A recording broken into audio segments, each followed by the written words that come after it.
Professora linda, meu amor, boa noite. Ah, eu pensei que você não ia dar esse teu boa noite, Dorimar. Levantada, fala, meu Deus. Fazendo propaganda. Eu cheguei agora mesmo. Só deu tempo de ligar o Wi-Fi, minha filha, entendeu? Entendi. Olha! Eita pra você. Arrasou. Professora. Ah, lá, acho que tem outra e também, ali, ó, a Andressa também, também é da Nalim, olha. A Andressa Eita, também. Jesus. Eita, só propaganda boa. Que legal. Qual Analim você é? Andressa. Eu trabalho em depósito, Dorimar. Ah, o Magé, né? Isso aí, já trabalhei com você em Piabetá. Sério, mulher? Sério? Nossa, não lembro de você, não, meu filho. Arrasou. Lembra não? Lembro, não. É tanta gente, né, que passa. Vou mandar um beijo pra Vivi. Tá bom, minha linda. Valeu. Vamos lá. Viu, ó? Colega de trabalho de classe. Olha que legal. Que legal, né? É.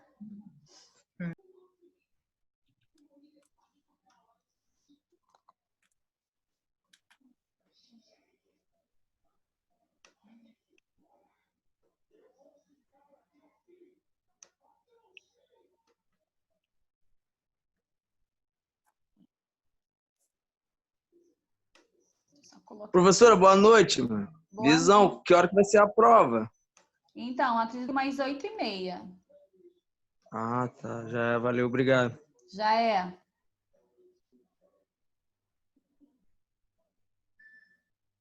Deixa eu só colocar aqui. Da Unigran Rio, Ellen, da Unigran Rio. Sim, sim, sim, sim, sim. Caxias também? Caxias. Igual a Valéria. É. Primeiro, a gente nem se encontrou, mas a gente é da mesma época. Em casa, eu sou, acho que 6 meses, né? Mais formada mais do que ela. Acho que é isso, 6 meses. A diferença é do semestre só. Arrasaram. Ó, patente alta. É, aqui é tic-teco. Acho que tá no... Brinca não, hein? Você não brinca em serviço. Tá, não? Acho que é esse aqui, a segunda.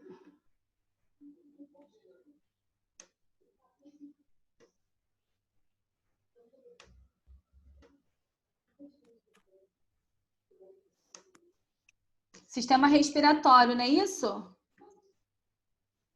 Deixa eu só pegar. Isso, da página 13. Eu já falei sobre anoxia perinatal, síndrome de aspiração de mecônio. Então, eu entro aqui, ó. Sistema respiratório. Conferem aí para mim, por favor. Isso mesmo. Isso. Sistema respiratório, página 13, pessoa.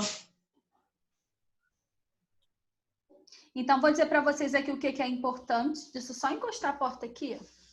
Rapidinho.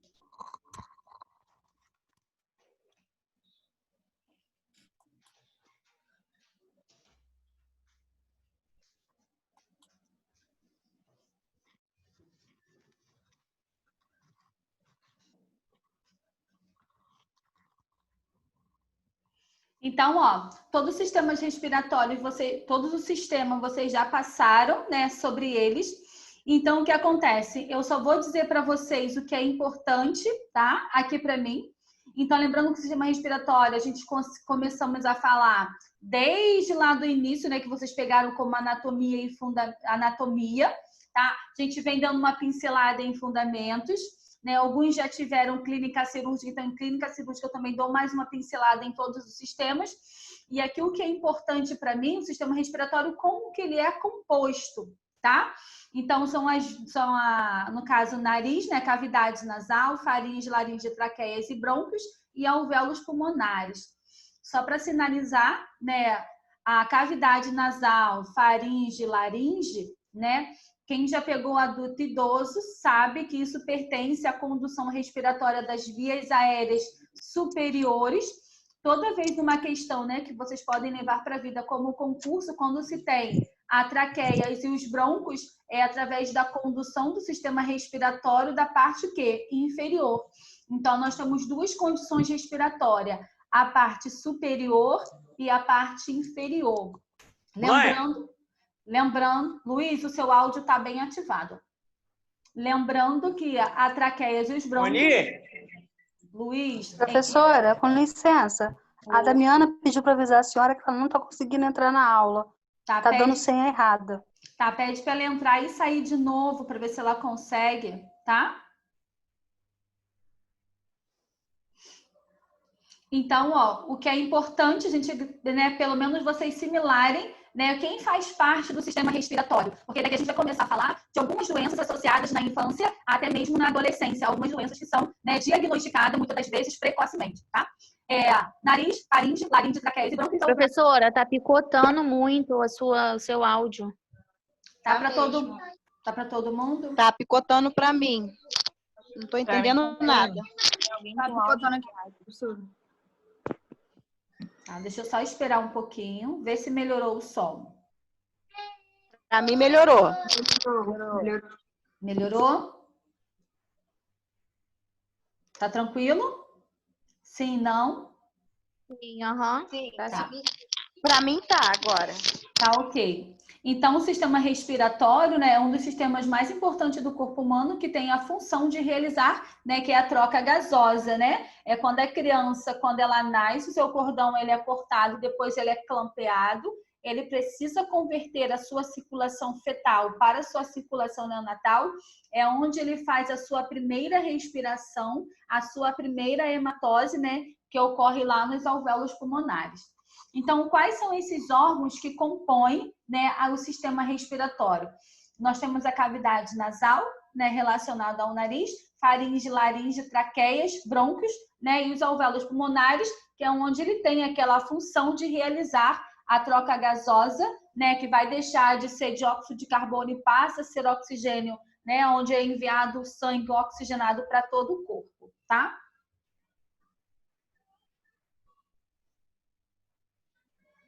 Então, aqui algumas doenças que atingem as vias respiratórias. Nós temos asma, bronquite, rinite, sinusite e a pneumonia. Tuberculose, né? Por que eu coloquei a tuberculose? Que muitas das vezes as crianças, ao nascer, né, elas não fazem aí a vacina BCG.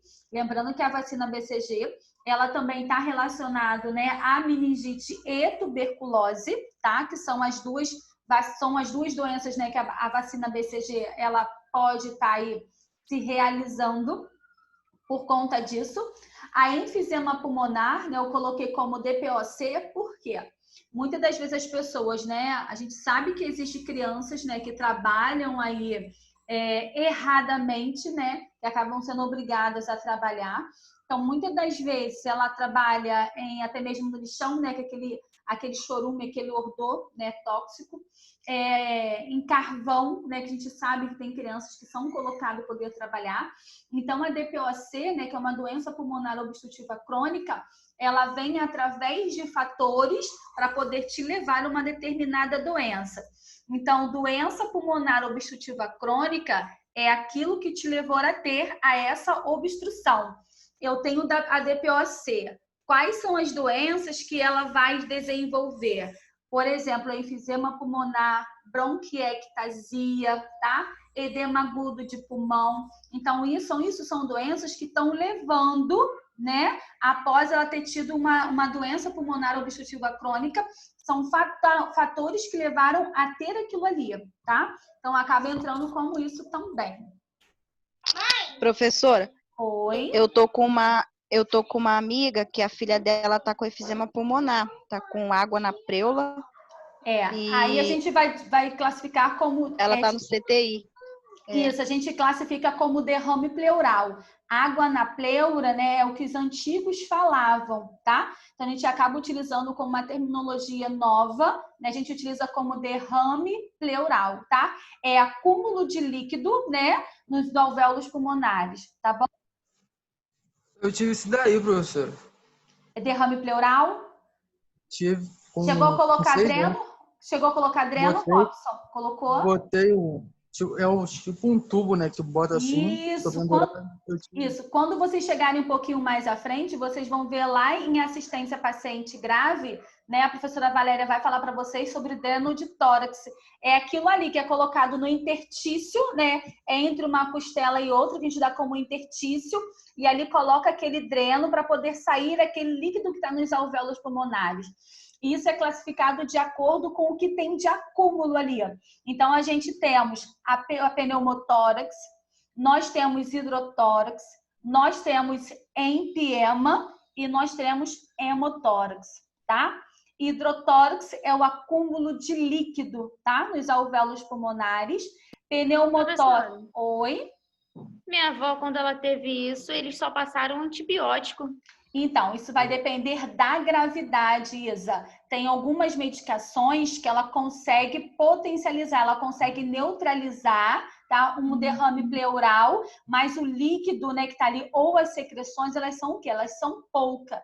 Então, utilizando antibiótico terapia, consegue ter um bom resultado. Quando não se tem um bom resultado, aí sim vai igual o Robson falou, acaba colocando esse dreno, porque a medicação, ela não está conseguindo, tá, vamos dizer assim, secando, tá? Não está tendo uma ação suficiente para poder tá drenando aquelas secreções, por isso se coloca esse dreno, tá bom? Entendi. Foi o que aconteceu com meu filho, professora. Ele fez os exames, ele fez a perfuração. Tá saindo cortado para mim. Acho que saiu cirurgião cortado. vou colocar o dreno. Tá me ouvindo? Fala de novo, porque bem o som ele parou, ele cortou, eu não consegui ouvir. Isso aconteceu com meu filho. Ele chegou a fazer a perfuração para colocar o dreno, só que só tinha 5 ml. Aí não manteve o dreno, na mesma hora ele tirou os 5 ml e não colocou o dreno, aí entrou com o antibiótico mesmo. Quando, né, se faz o raio-x, consegue identificar através do raio-x, né, porque vai ver aquele esbranquiçado lá nos alvéolos pulmonares, então consegue se ver através disso, né, através do raio-x, ou até mesmo de uma tomografia para poder ver realmente, né, a quantidade. Esse paciente, ele é submetido, né, a ir para o centro cirúrgico, lembrando que não se pode fazer no leito, tá? Ele precisa ser sedado, porque é feito, né, uma incisão aonde é colocado um dreno e ali esse dreno, ele precisa, as secreções ou esse líquido, ele precisa ser eliminado, então acaba se tendo uma pressão negativa, que é um frasco, a gente coloca como selo d'água, a gente coloca água destilada, ele precisa estar bem vedado para poder dar essa pressão negativa. Então essas secreções, elas começam a sair, né? Que bom que a quantidade foi pouca, né? Entra em antibiótico terapia, porque o paciente, quando ele tá com dreno, né? Ele fica muito irritado, o dreno, ele é tão duro que às vezes ele bate, né? Pode pegar até no pulmão e ali acaba saindo sangue, ele se sente um incômodo muito grande. A gente tem que ter cuidado para poder manipular aquele paciente que está com dreno. É importante não elevar, né, acima do abdômen quando a gente for manipular esse paciente. A gente precisa fechar, deixar ele abaixo do abdômen, porque pode retornar. Nesse retorno é onde pode ter a infecção, tá? Vocês vão ver isso lá em APG. O do meu filho foi feito no CTI. Mas lá é sedativo, né? Quando tá no CTI, ele tá sedado, então se torna algo mais fácil. Provavelmente ele Não. O dele não foi, não. O dele, o procedimento foi feito no leito do CTI, UTI, agora tem. Ele fez o procedimento, mas o meu filho não foi sedado, não. Sedação. Mas ele fez com o quê? Total, não. Com uma foi uma sedação. Então, mas ele fez com uma punção. Foi uma anestesia local. É uma punção que acaba se realizando. O dele, uma punção, isso. Da anestesia local e se faz uma punção. Muitas das vezes ele acaba utilizando aquela agulha rosa, 40x12, para poder tirar esse líquido. Isso, foi isso. Aí, graças a Deus, não precisou colocar o dreno. Graças a Deus. Saiu uma água feia pra caraca, mano. É um líquido, né? É igual meio amarelo com vermelho. Isso, é isso aí mesmo. Tem quanto foi? Aí Era fica- pequeno, Robson? Eu tinha 6 anos. 6, 7 anos, por aí. Incomoda a beça, né? As Oi? crianças... Incomoda a beça, né? Incomoda. Pô, aquilo dói muito, tá doido? Dói. Fora que eles dão uns pontinhos do lado também poder segurar o dreno. Qualquer esforço Aham. que você faça acaba lesionando, machucando, então tem que ter o maior cuidado. Sim. Tá, então vamos lá. A Valéria vai falar com vocês sobre isso. Então, pneumotórax, né? Lembram de pneu? Ar. Então, tem ar no meio dos alvéolos pulmonares, né? Quando se tem ar, é colocado diferente, a gente dá um outro tipo de dreno, que ele é meio sanfonado. Então, conforme vai saindo aquele ar, esse dreno, né? Ele acaba sendo insuflado, tá? E depois a gente tem que fazer o esvaziamento e insuflar de novo. Ele é como se fosse uma sanfoninha, tá? Quando é hidrotórax, né, que é líquido nos alvéolos pulmonares, então é colocado esse selo d'água. Quando é hemotórax, também é colocado esse selo d'água, que é uma água destilada que é colocado dentro do frasco. Empiema, né, a gente diz que é secreções, né, conhecido como pus, né, que está lá nos alvéolos pulmonares, então ele precisa também ser drenado, tá? Isso aí vocês vão ver um pouquinho mais lá em APG mais detalhadamente, tá bom? Então vamos lá. A asma, então aqui está a palavrinha-chave. Toda vez quando o paciente ele tem uma asma, ele está tendo um estreitamento dos bronquíolos, né? Lembrando que o bronquíolos, ele é bem afastadinhos. Quando ele tem esse estreitamento, né, através das secreções, ele acaba diminuindo essa luz, é onde o paciente ele começa a ter a crise. E que muitas das vezes são utilizados broncodilatadores para poder dilatar esses canais, né, para que o paciente ele comece a fazer a sua troca gasosa de novo eficaz, tá? Então, asma é o estreitamento dos bronquíolos, pequenos canais de ar dos pulmões, que dificulta a passagem de ar provocados de contrações como broncoespasmo. As crises comprometem a respiração, tornando-se difícil. Por que se torna difícil? Porque está diminuída a luz. Então, por estar diminuído, né, por ter esse estreitamento, o paciente ele não consegue fazer essa troca gasosa eficaz. Então, aqui eu tenho o bronquíolo normal e aqui eu tenho um bronquíolo como inflamado, né, que é aquele acúmulo de secreções que está diminuindo. Vê se vocês conseguem ver. Olha aqui o normal e olha aqui quando ele está cheio de secreções. Por isso que acaba tendo essa dificuldade para poder fazer a troca gasosa e o paciente respirar, tá bom? Professora, e a bombinha ajuda em quê? A bombinha... Qual é a função dela? A bombinha... Porque quando eu não tenho asma não, mas quando eu tive Covid, foi logo assim no inicinho da pandemia. Meu pai pegou e aí não sabia que estava, porque só foi dar algum sintoma depois de muito tempo. E aí eu comecei a sentir muita falta de ar, primeiro até que ele. E eu não estava saindo de casa, então obviamente foi ele, né? E aí o médico receitou a bombinha para mim e um broncodilatador. Então, porque eu estava sentindo muita falta de ar. Então, provavelmente essa bombinha deve ter sido de subrutamol, né? Porque era aquilo que é inalatória. Acaba utilizando aí como um corticoide ou até mesmo um broncodilatador para poder fazer o quê? Dilatar. Então, quando ele dilata, você consegue fazer a sua troca gasosa eficaz. Por isso que é administrada essas medicações, justamente para isso. Então, uma vez que ela está obstruída ou ela está estreita, eu preciso fazer o quê? As medicações que são os broncodilatadores. Então, ele vai dilatar e você consegue fazer a sua respiração normalmente, tá? A bombinha é mais rápido do que o xarope? É, porque você está inalando aquilo ali. Então, vai cair na mucosa, ela é muito mais rápida, tá? Então é por isso que geralmente eles passam a bombinha para ajudar a desobstruir mais rápido, então. Exatamente. Tá bom? Obrigada. Nada, filha. Vamos lá. Os principais sintomas, né, da asma. Eu tenho uma tosse que ela pode ser com ou sem secreções. repuxa a pele entre a costela enquanto respira, né? Porque ele com aquela dificuldade respiratória, então ele quer respirar, então ele vai utilizar as musculaturas acessórias, ele vai ter batimento de asa, de nariz, então ele vai ter aquele esforço, né? Tentando respirar e ele não vai conseguir, tá? Deficiência respiratória podendo piorar, né, nas práticas das atividades. Então, uma vez que esse paciente ele já sabe que ele tem essa asma, então ele precisa tomar cuidado, ele precisa tomar as medicações, né, certinha, de acordo com a prescrição médica, né, o que o médico determinar, para ele poder conseguir estar fazendo essas atividades. O paciente, né, ele tem essa dificuldade respiratória, mesmo que seja asma, bronquite, sinusite, rinite, sempre o horário é quando você tem a queda de temperatura. Então, quando você tem essa queda de temperatura, automaticamente você acaba entrando na crise, tá?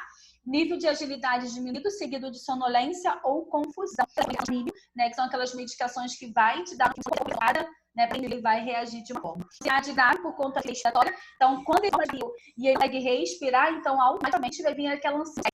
Elas não conseguem respirar então, automaticamente vai conta do esforço que ele tentar respirar e conseguir. Então, essa, né? E dele tentar respirar e conseguir. Tratamento tem duas condições, né? De duas maneiras. Então, eu tenho uso constante, que é uma espécie de manutenção da doença, né, de uma vez por dia ou 2 vezes ao dia, e assim sucessivamente. A segunda opção é quando a gente ações e ele precisa de um efeito certo. Então, onde ele vai numa ação dos broncos de né, que é uma ação rápida, tá? Que muitas vezes pode ser inalatória, pode ser insular, pode ser venosa. Então, de acordo com que esse paciente ele esteja no seu corpo, ele esteja mais nebulização 20 minutos, né, mais uma ação insular, melhorar, tirar esse da crise, é onde ele é submetido a conseguir a crise, tá? Como o neck Foley, ele tá retinho, semi-Foley, lembrando que ele precisa manter o quê?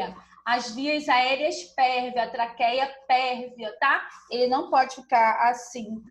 É sempre manter o quê? Sempre subestendido, hiperestendido, tá? Manter sempre as vias aéreas livres, tá? Realizar fisioterapia respiratória. Quem vai determinar a fisioterapia respiratória é o médico, é ele que vai determinar. Administrar oxigenoterapia quando indicado. Lembrando que se o paciente está com desconforto respiratório, chegou na emergência, o médico não chegou ainda, a gente pode ofertar até 3 litros por minuto, depois o médico ele vai determinar quantos litros e a medicação que será realizada. No primeiro momento, a gente precisa tranquilizar esse paciente, a gente precisa ofertar oxigênio para ele, tá? E nós temos respaldo aí até 3 litros por minuto, sem problema nenhum. Administrar broncodilatadores conforme prescrição médica.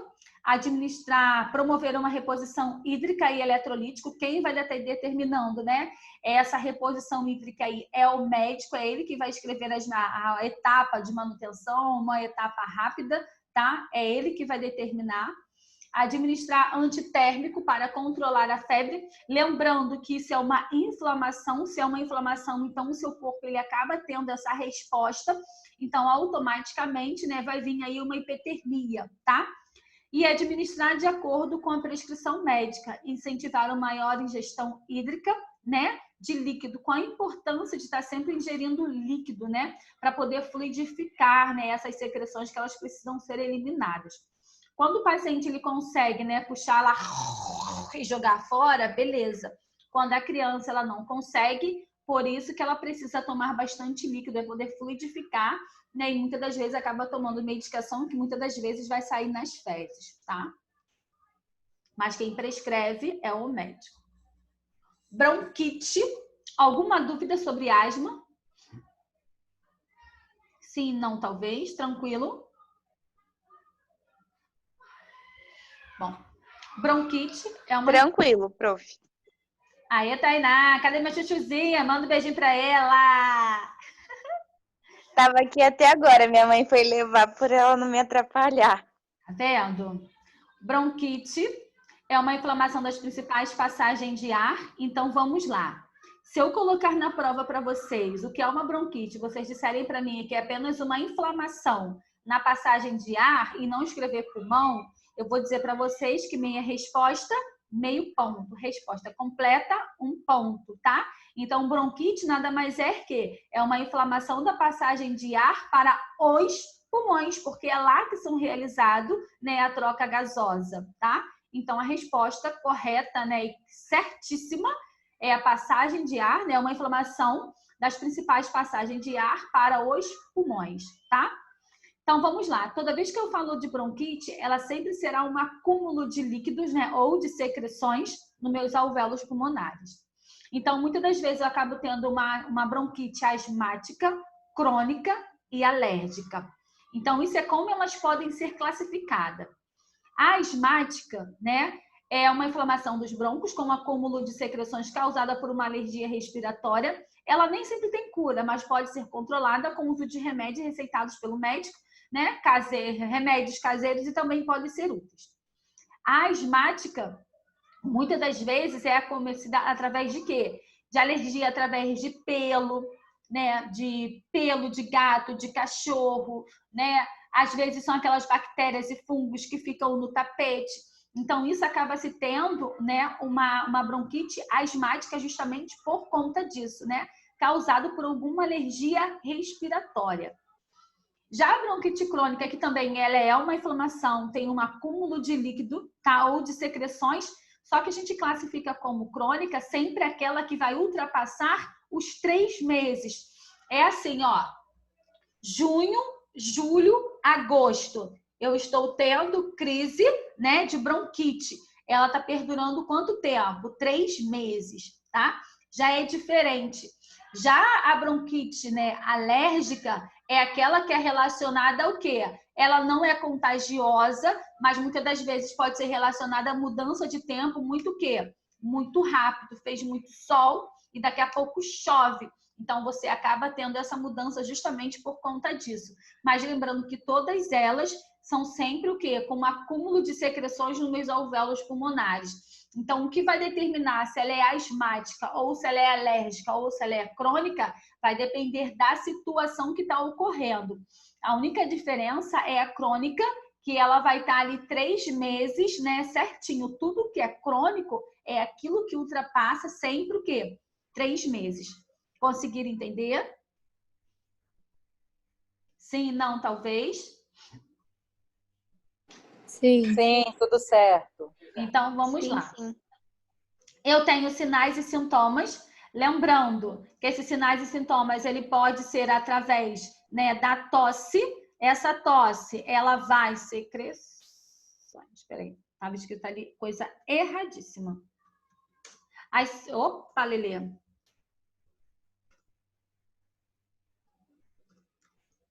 Lembrando, né, sinais e sintomas, eu tenho uma tosse que ela pode ser produtiva ou não. Toda vez que se fala produtiva, né, aí são as secreções que elas podem estar sendo eliminadas, tá? Secreção, né, ela pode ser tanto esverdeada ou amarelada, tá? Se houver infecção, sempre vai ser aquela secreção esverdeada. Sempre vai ser aquela secreção esverdeada, tá? Então, a gente sabe que é um ponto de infecção. Enquanto é que aquela corizazinha, branquinha, transparente, beleza. Quando ela começa a ficar amarelada, né, e ela esverdeou, a gente sabe que aquilo ali já é uma infecção, tá? E automaticamente aí vai vir aí uma hipertermia, porque é a primeira resposta, né, que seu sistema imunológico, ele acaba te dando aí. Então, é a febre, tá? Falta de ar ou dificuldade para respirar, justamente por conta disso, por causa desse acúmulo de secreções. A criança que ela não consegue, né, puxar para poder estar eliminando, então ela vai falando, cansadinha, então a gente consegue identificar através disso, então vai ter essa dificuldade aí respiratória. Tá congelando toda hora. Tá congelando? Congelando. Eu não tô conseguindo ouvir.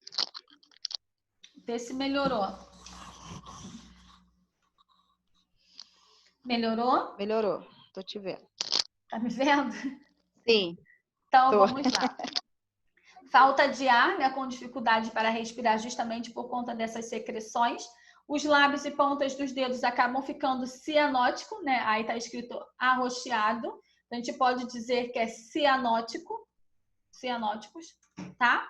Ou azulados. Pode haver febre, lembrando que se tiver, né, essa secreção esverdeada, automaticamente esse paciente vai apresentar aí uma hipertermia. O cansaço, porque ele vai querer conseguir respirar e ele não consegue por conta desse acúmulo de secreções, e falta de apetite, tá? Tratamento. A bronquite é uma doença aguda que dura no máximo de 10 a 15 dias. Não existe tratamento específico para combater os episódios provocados por vírus, né? O que são utilizados, né, é uma boa hidratação, vaporizadores, analgésico e descongestionante, tá? Quando se tem uma infecção, né, a gente não consegue tratar, é quando os pacientes ele acaba sendo submetido a uma internação e é onde entra com os antibióticos terapia. O nosso tempo ele vai acabar, é só a gente entrar no mesmo link, tá bom? Ele vai ser planejado, programado, para que seja feito em total segurança. Deixa eu só desativar o som aí. O secretário também prometeu acabar com as doenças. Então, quais são os cuidados de enfermagem que eu tenho que ter, né, com esse paciente quando ele está na crise de bronquite, tá? Monitorar o estado respiratório, né, incluindo a frequência cardíaca e os sons. Então, lembrando que ele está com essa dificuldade respiratória e com essa dificuldade respiratória, a prioridade aí é monitorar, né, a frequência respiratória desse paciente. Promover uma reposição hídrica e eletrolítico, quem vai determinar é o médico. Administrar antitérmico com prescrição médica, tá? Lembrando que se essa secreção ela estiver esverdeada, ele vai ter febre. Incentivar uma maior ingestão hídrica e instalar oxigenoterapia, caso necessário. É um médico, né? E através